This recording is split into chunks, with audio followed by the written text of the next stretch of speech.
You must find Philadelphia much changed, Mr. Jefferson. More change than I could have imagined, Mr. Hamilton.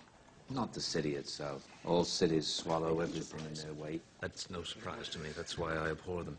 But I've been, as you know, in revolutionary France, where the streets are filled with the songs of liberty and brotherhood and the overthrow of ancient tyrannies of Europe, and to return from there to this, our cradle of revolution, and find the dinner table chatter is all of money and banks and authority is an unwelcome surprise.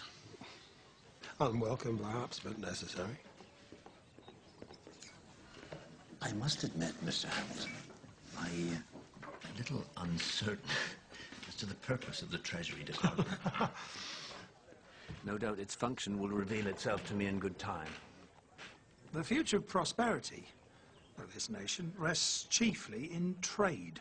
Trade depends, among other things, on the willingness of other nations to lend us money. And how would you propose to establish international credit? Our first step would be to incur a national debt. The greater the debt, the greater the credit. And to that end, I have recommended to the President that Congress adopt all the debts incurred by the individual states during the war through a national bank. The idea being that if the states owe Congress money, then other nations will feel more inclined to lend it to us. If the states are indebted to a central authority, it increases the power of the central government. You have it exactly.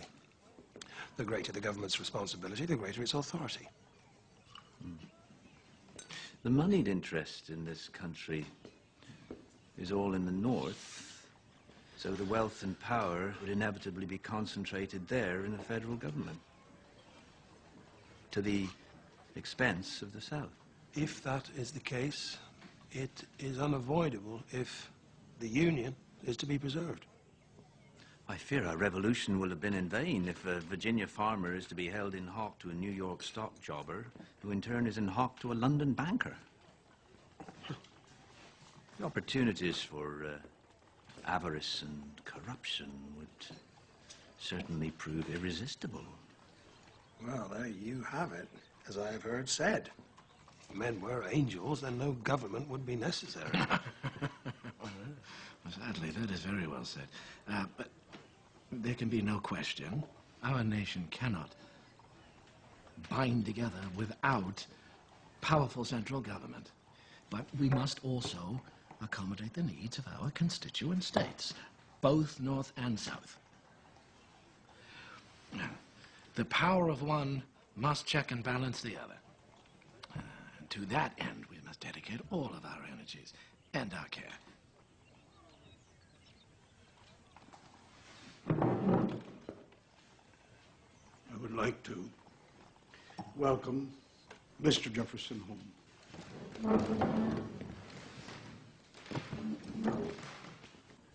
Mr. Secretary of State. Here. Mr. President, gentlemen.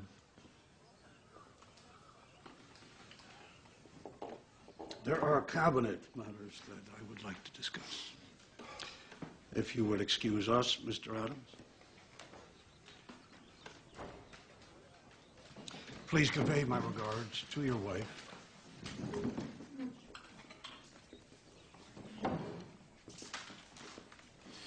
Gentlemen. John. Mr. President.